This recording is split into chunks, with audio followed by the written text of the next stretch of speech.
People stop me all the time, ask me these different questions, but most people have a question like, what does it take to get rich and happy instantly with no effort? Some version of that question. And I'll usually look at them and say, do you really want to know, or are you just asking? And when I say that, you see them kind of freeze for a moment, like you may tell me and I might have to work. But I really want to tell you what I really believe it takes to be rich and happy.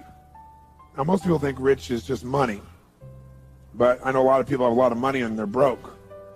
And a lot of people have a lot of money and they're very rich. That richness is a sense of fulfillment. See, a lot of people have, quote, succeeded supposedly on the outside, but they're not fulfilled. And I'm here to tell you that success without fulfillment is failure. So how do you make sure you're really fulfilled? I mean, because it seems such an elusive thing for most people. Most people, they think, okay, if I succeed, then I'll be fulfilled. They succeed and they're still not fulfilled. Or finally, if I have a kid, then I'll be fulfilled. And they have the child, and it's great for a while, and they're still not fulfilled. People are always looking for something more. And I will say to you that there's only two things that will give you fulfillment long term. We may talk more about this tomorrow in more depth, but we all have 6 needs that must be met. All human beings have them. We all have different goals, different desires, different ways of trying to make ourselves feel good, but we have the same needs. And the first need that everybody has is the need for certainty. We all have a need for absolute certainty because certainty is a survival mechanism. You have to have a certain amount of certainty to even function. Like right now, if you weren't certain these lamps, these lights up here were going to hold up, or the roof was going to hold on, then you probably wouldn't be listening to me a whole lot right now. Because without a base level of certainty, the floor is going to hold you up, you can't function. And how many of you have ever been in a place, by the way, where you had so much uncertainty in your life that it just freaked you out, like uncertainty about your job or your career, or about a relationship, and it made you crazy inside? How many have been in that place where you had so much uncertainty it made you nuts? Say aye. So everyone needs a base level of certainty. Now, we all try to get that certainty in different ways. So we have the same need worldwide. It doesn't matter who you go to, what country, what culture, what language a person speaks, what their socioeconomic background is. Everybody needs certainty. It is a human need, not a desire, a need. It's built into the human nervous system. But we all go about getting it differently. Like some people try to get certainty by having a routine that's the same every day so then they can be certain how it's going to be. Some people try to get certainty by, surrounding themselves with people that they're smarter than them. So they feel like they're always in control of the situation, or by trying to control everyone. Some people get certainty by faith. There's no certainty, so they get it by having trust that they're guided. Everyone has different ways. Some people get certainty that they can be comfortable. That's the basic level of certainty, so you can avoid pain, and you can have some pleasure. Base certainty is just that certain you can be comfortable. Most people get that by smoking or drinking or something like that. So everyone's going to find a way to meet their need. You've already found ways to get a certain amount of certainty in your life, or you wouldn't be listening to me right now. But the question is the way you're doing it, the way you're getting the need met, is it empowering you or disempowering you, or is it kind of neutral? If you're using drugs or alcohol to get certainty you can be comfortable, it obviously has many, many negative side effects. If you're using faith, it's a different one. If you're using your sense of identity, like, boy, I'm certain, not because everything around me is perfect, but I'm certain because I've always found a way. So my identity is I find a way, and that gives me certainty. So some ways will empower you. So now here's the interesting thing, though. When you get absolutely, totally certain about something, you know what's going to happen, when it's going to happen, how it's going to happen. Let's say in a relationship. You know what's going to happen, what they're going to say, when they're going to say it, how they're going to say it, what's going to occur. When you finally have this ultimate goal of certainty, this need, you really feel like you're satiating, you're fully meeting it, then what happens? You feel what? Bored. Right? So all of a sudden this thing you wanted so bad, this is funny because people go out and they work so hard to get what they want, then they get it and they're unhappy because now they're bored. It's like most people think the secret to life is make enough money so you'll never have to work again. And the truth of the matter is, if you spend any time with people who have achieved that, you'll find that they're miserable. And they usually start another business or do something else because that is not the secret to life. Because they get bored out of their mind and want to pull their hair out. Because everyone needs to grow and to be stimulated.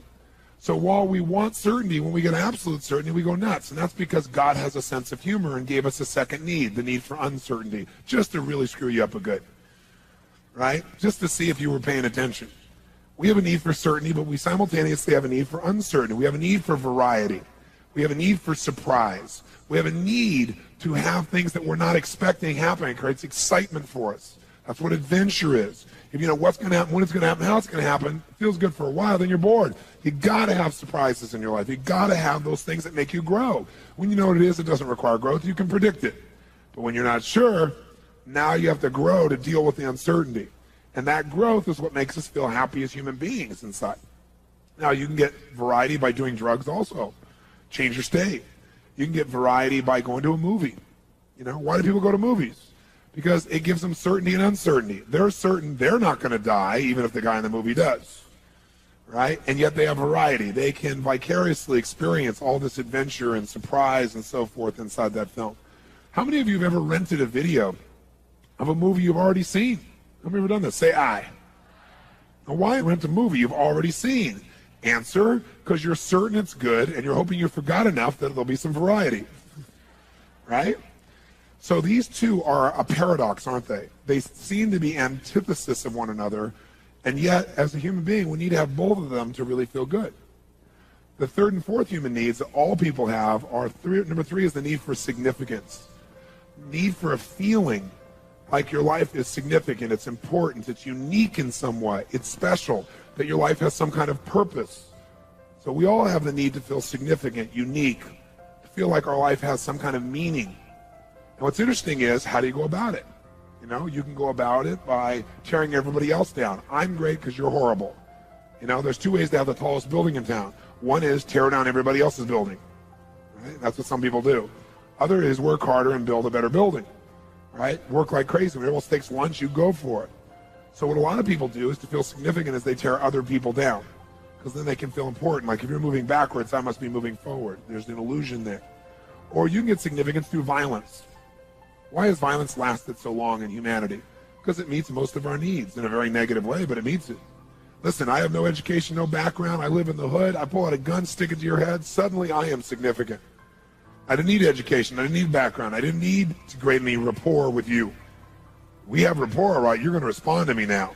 I'm significant, and I'm certain that I'm in control of the situation, and I got some variety because this is a unique situation where anything could happen. Meets three of my needs. Violence has been around in humanity's experience forever because it is a way to meet needs. A derogatory way, but it works. And since it works, it doesn't require much effort, especially now with the tools of violence, where if you and I had a fight before and I had to punch it out with you, there was some consequence.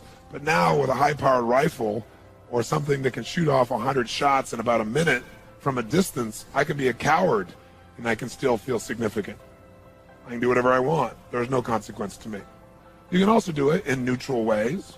You can do it by, you know, dressing really uniquely, right? Like you have a unique style that makes you feel unique and significant. You could do it by skill sets. Having skill that no one else has or is very unique. You can do it by buying more toys. You have nicer cars or homes or something like that. You could do it by getting more PhDs, more degrees, more results that you know. You have that thing next to your name so you're significant. Every one of us finds a way, right? Because we have to feel significant. Everybody needs this. The only question is how. Some people do it by saying, I am a Christian or I am a Jew or I'm a whatever, and I'm more unique than you. And then religions fight about who really knows the name of God and kill each other in the name of God. It's an interesting process that sometimes happens. It's happened in most major religions of the world. Because people are basically fighting over who's more significant to the Creator. Interesting thought process human beings have. Now, the interesting thing is to be significant, you can do it in neutral ways, positive ways. You can do it by having more compassion and giving more than anybody else. And you give so much, sure enough, if you know you're willing to give more and you're more honest and more real, that makes you feel unique, makes you feel special, and that doesn't have any downside, it only has upside. So you got to figure out, you're going to find a way to be unique. The question is, do you through cars and homes? Do you do it through achieving? Do you do it by the kind of love that you share? Do you do it by, you know, doing something with people that makes them feel like you're superior? What do you do? But you do something. You do many things to feel significant. But the problem is, to feel significant, to feel unique, you have to be different than everyone, and that, of course, violates the fourth human need, because God does have a sense of humor. And the fourth human need is the need for connection and love. So while you're busy trying to be unique, and I have so many clients, super achievers in the culture, you know, actors, actresses, business people at the top, athletes, who their whole life they wanted to be unique, and then they got this total uniqueness, and now they have no connection because they feel like everybody's trying to get something from them now. They don't really feel the love and connection they wanted, which is the fourth need. Because to be unique and different, I have to be apart from you. This happens in people's intimate relationships all the time as well. Someone says, oh my God, I really want to be at one with this person. And then they start feeling at one with a person, and they love it for a while, and they go, oh, wait a second. I feel like totally loved and connected, but who am I? How am I unique in this world? I'm losing my identity. And then they freak out and pull back from the relationship. Because what they're trying to do is meet two needs simultaneously. You can get connection by being sick, and then everyone will come and pay attention to you. You can do it by creating problems. If you don't give a kid attention for doing something good, they'll do something bad to feel that you really care and you love them, to get your attention. And by the way, all adults are big kids. They do the same thing. Same thing as a child does. Sometimes a little bit more dramatic, sometimes a bit more painful, but the same things that kids do. Because basically most people are still 5 years old emotionally. So we respond the same way. Most of us are not directing. We have this great facade, but inside we're this little kid. So now here you are in this situation where you want connection. What else can you do? Well, you can have connection by just loving people. You can have connection by way of being in nature, or connection to God through prayer. Or you can have connection by looking at a piece of art and feeling this sense of inspiration. You can have it through meditation. You can have it by making love, and you feel this total connection. You can have it through a pet. There's so many ways to get it. You're going to find a way. The only question is, on a scale from 0 to 10, where 0 is none and 10 is totally fulfilled, where are you? Most people find ways that really don't fulfill them totally to bring them up to a 4 or 5. So they're in no man's land. They're not really happy, but they're not unhappy enough to do anything to change it or make it better. And then if you meet these first 4, if you meet the need for certainty and uncertainty, called variety, and significance, and connection, you'll find a way to meet those. Those are called the fundamental needs. But you will not be rich, happy, fulfilled, really fulfilled, unless you meet the last 2, and very few people meet the last 2. These are the 2 that are the real secret. And that is, number 5 is you must grow. You must grow. And number 6 is you must contribute beyond yourself in a meaningful way. See, you can get certainty by controlling everybody. You can get variety by doing drugs. You can get significance by tearing other people down. You have connection by having a problem all the time that people have to fix. And so they pay attention and you feel loved by that. None of those make you a better person. The only way you're going to be fulfilled is if you pick a different set of vehicles. And those vehicles, or those ways of meeting your needs, must cause you to grow. Because no matter how much you earn, how many people think you're great, or what's wonderful in your life, if you don't feel like you're growing, you'll feel like you're dying inside. And anybody you've ever seen who has committed suicide, you thought, how could they do that? I mean, they have the world by the tail because they didn't feel like they're growing. And or, even if they were contributing, they didn't feel like their life had any meaning, that they were contributing beyond themselves. And I bring this to your attention because I've seen so many people develop such great skills and still be unhappy. So if these are the 6 needs, you got to decide how you're going to play this game. And there's certain beliefs you have that make you do things a certain way. And they may not be serving you, but you keep doing it because it meets some of your needs. It's like, for example, anything a human being does, remember I said they have a reason. So if you smoke cigarettes, even though you know it's terrible, you do it because it meets some of your needs. Maybe initially you did it to be significant or to feel connected to some friends. Or maybe you're so stressed, you're certain when you smoke, you can relax. So now we stop you from smoking, well, you're going to go for something else because you got to still feel that comfort, or you got to still feel significant. So unless we understand what our brain is doing, most of us in life have no idea how to win the game of life. We don't know what the target of the game is. We don't know the goal. And so it's pretty hard to win a game when you don't know what the goal is. I'm here to tell you, having been with a couple million people from 65 countries and having heard every story you can imagine. I've dealt with people with 152 personalities who started splitting in the middle of a seminar while Diane Sawyer was actually covering a businessman sitting next to this woman, and she split in 152 personalities, been in therapy for 30 years, and integrated her in 40 minutes on the spot. And Diane and him saying it's a miracle, and saying, but it can't last. So they waited a year to do the story and followed her for a year, and she never broke down again. So I've dealt with that, to people with 152 personalities, to people with like no personality who have a bigger problem, right? Okay, a much bigger problem, right? I've dealt with, the kid in the South Bronx addicted to crack cocaine, and I've dealt with the top CEOs in Hollywood addicted to cocaine. I've seen it all. And there's nothing I haven't seen. I've seen people physically abused, emotionally abused. I've seen everything you can imagine to see. You don't have to be bright to see there are patterns. And all these patterns are just trying to meet these same 6 needs. And most people don't know what they're after, so it's kind of hard to get your outcome. You don't know what it is. So what I want to talk to you about for a few minutes here is those last 2 called growth and contribution. Because those are the ticket to freedom. And then we'll go through some fun skills, but I want you to think about your philosophy of life. Because while it's great to have these tools, you need both philosophy and skill to make your life work. If you've got great skill and no guiding philosophy, no guiding set of belief structures, then you are a person that has wonderful mechanics, but you're not really going to be fulfilled and you're not going to make a difference in the world. If you got this wonderful philosophy and you got no skills, no muscle, then you're going to live and be able to philosophize forever and you know it's right, but you don't do anything. It's a merger of these two, or a melding of these two, that really creates a quality life from my perception. So let's talk about the philosophy of what creates that fulfillment. I remember somebody came to me one time and said, so what does it take to be rich and happy? And I remember I looked back to him and I said, it's really simple. Be a team player. I remember the person looking at me like, what does that mean? But let me tell you, that's the secret to wealth and happiness. Become a team player. What does that mean? A team player means you've got to understand something. Human beings are really unique. Here's what's unique about us. We're driven to achieve a certain amount in our lives, whatever that may be, to meet our 6 needs. For some people, it feels significant, they got to make $10 billion. For some people, it's significant, they have to have a child and have that child grow up and be a nice person. There's no right or wrong. It's just different beliefs in our head about what has to happen, right? But here's what's interesting. Most of us don't need to have a lot happen to meet our needs. We don't. So it's different for every person. So let's say for you to meet your needs of identity, you have to do a certain amount of business. Well, once you do that much business, you don't have any more drive. It's like, okay, that feels good, right? Or you have a certain amount of need for acknowledgement. But once you get a certain amount of acknowledgement, people tell you a million times how great you are, you always appreciate hearing it, but you don't really need it because you know. So you're grateful and it's wonderful, but it's not like desperation. You know what I'm saying here? And so certain amount of money, certain amount of respect, certain amount of accomplishment, certain amount of something, and then we kind of lose our drive because we enter our comfort zone. How many follow this? Say I. So once you're in your comfort zone, you're not driven anymore. Here's the problem. When you get in your comfort zone and you're not driven, you no longer grow. When you're not growing, you start to die inside. When you're no longer growing and dying inside, you stop contributing in a meaningful way. And as you do both of those, your whole world falls apart emotionally. See, I've seen this happen. I've got about 6 or 7 friends, probably 7 to be accurate, who are considered by most people in the world to be like the best on earth at what they do and have been for a quarter of a century. Like one guy's in the movie business and been the head of several studios, made an unbelievable number of pictures, Academy Awards. Another guy is an NBA coach, the most winningest coach of all time in NBA history. I mean, each of these guys are my friends, and they're in their mid-50s.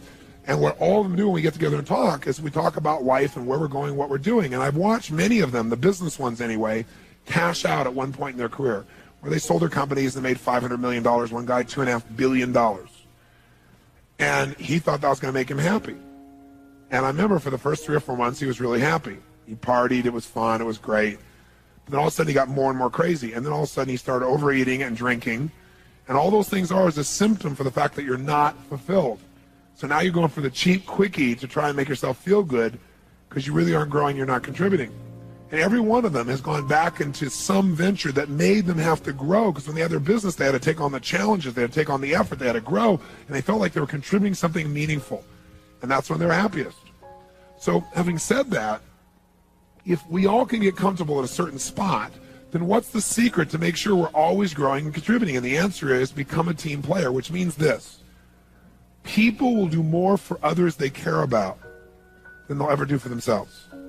That's a critical distinction to have about human beings. People will do much more for others they care about than they'll ever do for themselves. Now, for some people, that's God. For some people, that's their kids. For some people, that's their friends. But we'll all do more for something people we really care about than anyone else, than ourselves. And so if you really want to be happy, you got to grow and got to contribute. How many buy that? Say I. So if you buy that, you got to have a reason to constantly grow, because you're going to get comfortable pretty easily. The only way to do that is to have these people you care so much for that you feel compelled to constantly contribute more and to grow in order to be able to do that. Unfortunately, in my life, I figured this out at a very early age, and so it drove me to this point. It's why I'm here now. And I'm here now because I get to have this sense of I have to grow to do this, I have to contribute, and I get the joy and the fulfillment of that process. I don't have to do any of this anymore, fortunately. I can sit and do nothing for the rest of my life economically, but I couldn't sit and do nothing and be happy. So that's where we got to vest ourselves. But I have found what that is for me, which is certain people I care about, an environment of people I care about, people like yourself who really want to make their life more, no matter how great it is. But you got to find what that is, because that's what will drive you. So I want to give you a couple of assignments that if you use them will get you more connected to your team. And they're very fundamental and they're very basic, but I think if you'll do them, you'll find them to be quite useful. And the first one is really simple. If you're going to be a team player and you're going to feel that sense of connection, then what you got to be able to do is you got to be able to connect when it's not easy to connect. What I mean by that is, if you're in a position where someone, how many of you have somebody in your life from your past where maybe you were good friends at one point, or lovers, or business associates, but you're really close to this person, and then one day something happened. And when that happened, it changed your life forever in your relationship, and maybe you've never spoken to them again since that day. How many have somebody like this somewhere in the back of your life? Raise your hand. Let me see your hands. Keep your hand up, and I want you to see what percentage of the room it is. It's about 90% of the room, okay? So what I want you to do is this. I want you to develop team-building muscles, because when you have that sense of connection, you can do anything. But anybody can be loving and friendly to someone who's totally loving and friendly to you. If you're really going to get that sense of connection, that sense of real joy, the real passion, you got to be able to connect with somebody who has hurt you or been unfair to you. Now, I'm not suggesting you will start another relationship with this person. I'm not stupid. I know many of these people you don't want to start a relationship with. But I do want you to learn how to communicate with absolute caring and love and make yourself do that even though you've been hurt. Because that's how you build an ultimate muscle. How many follow this? Say aye. What I'm going to ask you to do is you are going to tomorrow or tonight after the seminar, you're going to take this person, maybe you're not talking to them years, and you are going to call them. Now, answering machines don't count, okay? But you're going to communicate with them. And what I want you to do is three things. I want you to call them. I want you to acknowledge yourself, who you are. Don't pretend you're someone else. And answer the phone, and as you hear the voice, you'll say, hi, this is me. Remember me? I certainly remember you. Then the second step, you're going to acknowledge how the relationship ended. So you're going to say to this person, listen, I know the last time we talked was not a very pretty sight. I know that we yelled or we did this or we did that. I know that I knew I was right and you knew you were right, and it didn't end in a very attractive way. So acknowledge what happened so it's clear that you're not an idiot calling back. And then you go to the third step. You say, I'm just calling for one reason. It's been 6 months, it's been a year, it's been 10 years. I just want to call you to tell you that while that was incredibly painful and I was mad as heck, and I still don't necessarily agree or disagree with you, I do want you to know that before that happened, we had an amazing business relationship, friendship, love affair, whatever it was. And while I'm not trying to start a new one, I just want to tell you how grateful I am for that time I had with you prior to that event. Because it was a great, great time in my life. And you were an important part of my life and my team, and I want to thank you for that. And you don't have to say anything. I'm not calling to have you say anything or give me anything. I just wanted to thank you for that time. I hope you have a great life. Thanks. Bye. Click. What would this do to their brain? Better yet, what would it do to your brain to actually sincerely make this call and put aside those events and associate to the good things? Again, I'm not saying start a new relationship with them. I'm not saying that. I'm saying just call and acknowledge that there was great goodness and do it from your heart and reconnect to that feeling. How many think this would be a major stretch? Let me see your hands. Say aye. Good. So then if you can't do it, you what? You what? How many are going to do it? Raise your hand. Say aye. Here's the second call I want you to make. The second call is not painful. You'll want to make this call. Before you turn the page, let me ask you, how many of you out there have had an experience where there was somebody who you're really close to, somebody you really appreciated, really enjoyed, really loved, and you didn't have an argument, you didn't have something negative happen, you just got so busy, and they got so busy, and you're like in different places, and you didn't call for a while, and the more you didn't call, the weirder it felt not to call. And then, since you didn't call for so long, it really felt weird not to call, and now you haven't called forever, and you kind of, like the commercial says, kind of drifted away. And it wasn't because you were upset with them at all. How many of you have someone like that somewhere in your life? Raise your hand, say aye. That's your second call. What are you going to do? Call them up, acknowledge who you are, do the same thing, acknowledge what happened. Tell them the truth. Say, listen, I'm calling. I'm sure you don't have any time to talk right now. We don't need to. I'm just calling to tell you one thing.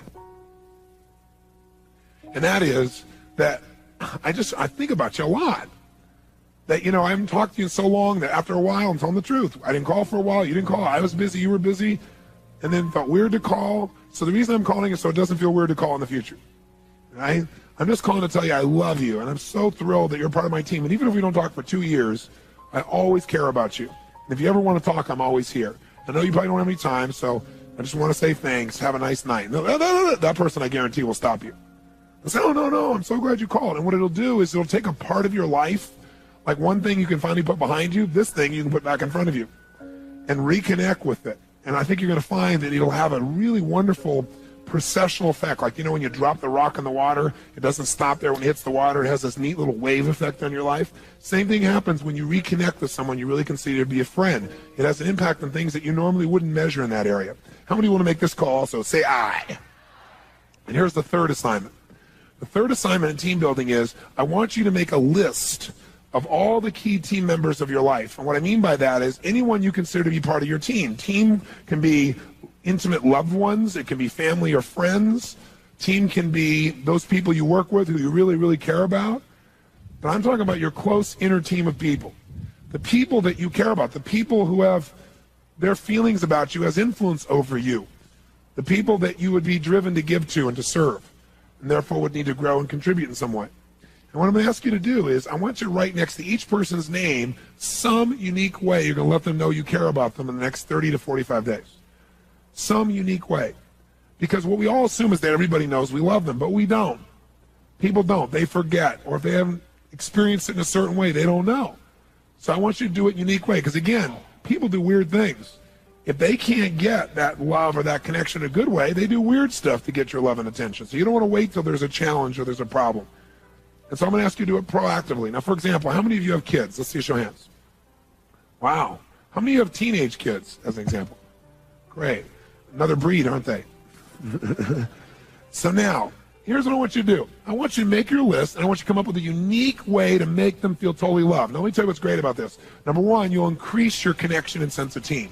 Number two, you'll have a blast coming up with creative things. Number three, you'll feel wonderful when you're doing it.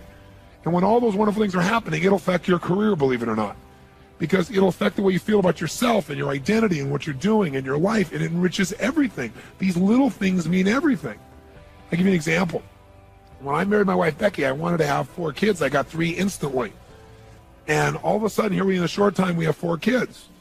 And I had kids at that time. My youngest, I think, was 4, and my oldest was 17, and I was 24 years old, right? So that makes you grow up pretty quick, right? So I found myself in a place where it's like, wow, here I had this great love affair with my wife, and I really love these kids, but all of a sudden, wham, man, they were in my life quickly, rapidly, powerfully. And I had to feel a deal with that. And it was very difficult at first, extremely difficult, because I felt like, oh, I was getting less connection. I was less significant than the kids were and so forth. It was very difficult. But gradually what happened is I love these kids so much that it expanded my life. It didn't mean less significance, less connection. It meant I could have them from more places and at a deeper level. And now it's one of the greatest gifts of my entire life. If you ask me, are you a successful man? I would say yes. And my number one criteria is what incredible kids I have, who they are as people, which I think they've done on their own, but I think I've certainly helped to shape some of their core value structures and belief structures, which is the only thing you can shape. You can't control behavior, but you can certainly shape a good deal of what somebody values and believes by your example and your caring. And so when this first happened, I also was 24 years old, starting my career. I was doing an average of 200 days a year on the road, right? I was building and doing everything, so I'm not even there most of the time. And so these kids are in my life, and I'm thinking, my God, how do I connect with these kids? How do they know I love them when I'm not there? And the only solution I could come up with was, okay, I got to be there, number one. And number two, I got to really be there when I'm there. You know, I had 4 fathers myself. And the one who I consider to be my real father is not my birth father. You know, he's not my father genetically. But the one I mentioned who passed away was the one I was closest to. And I had the least amount of time with him. But I really had what I call magic moments with him. Just moments I'd never forget as long as I live. And they helped to shape a good part of who I am and what I believe and value. And so I thought, that's what I got to do. I got to create magic moments with these kids. But I decided to do it the way I'm asking you to do it, strategically. Not like just, okay, I'll figure a way, to really put focus into it. And so I looked at each kid, because each kid has different needs to know they're loved. So as I looked at that, I was able to do it. And I thought about, I don't want to just do this with my kids. I want to do this with the whole world. So you got to decide. Are you going to blast through your life and forget what you really love? What you really, really live for? Because you're busy trying to achieve something. Or are you going to do both? Live fully and blast through everything you want to achieve too. The only way you do that is if you understand team. Inner team is the most important thing. So that's my challenge to you, is to make it the most important thing, including, by the way, the team inside of you. Because for years, I took first 7, 8 years of my career, I didn't take one day off. I worked 7 days a week. That was it, because my whole identity was I don't stop. But I've also learned through lots of pain that if you just give to everybody else but yourself, pretty soon you're empty and you got nothing to give back. And so I learned gradually to really give myself things, give myself time, give myself little events. And I want you to do that. So I have one other assignment for you. And that is, I want you for the next 4 weeks to promise me one thing. Besides coming up with your plan to take care of your team, that you come up with a plan that gives you 1 hour a week for the next 4 weeks where you do something for you that you normally will not do for yourself. I don't know what it is. Everybody's different. Maybe it's just a walk on a beach or a walk away because you never give yourself time by yourself. Maybe it's buying yourself something you would never do because you go, oh, that's stupid. I don't need that. Do it anyway. Because I'll tell you what will happen. When you give to yourself, you'll have something to give to others. You know, the Bible says, love thy neighbor like thyself, which presupposes that you would love yourself. That's not a very popular thing because most people who pretend to love themselves really don't. They don't really love themselves. They hate themselves. Giving to yourself is a gift that when you give to yourself and you're so much happier, so much more alive, you're able to give to others.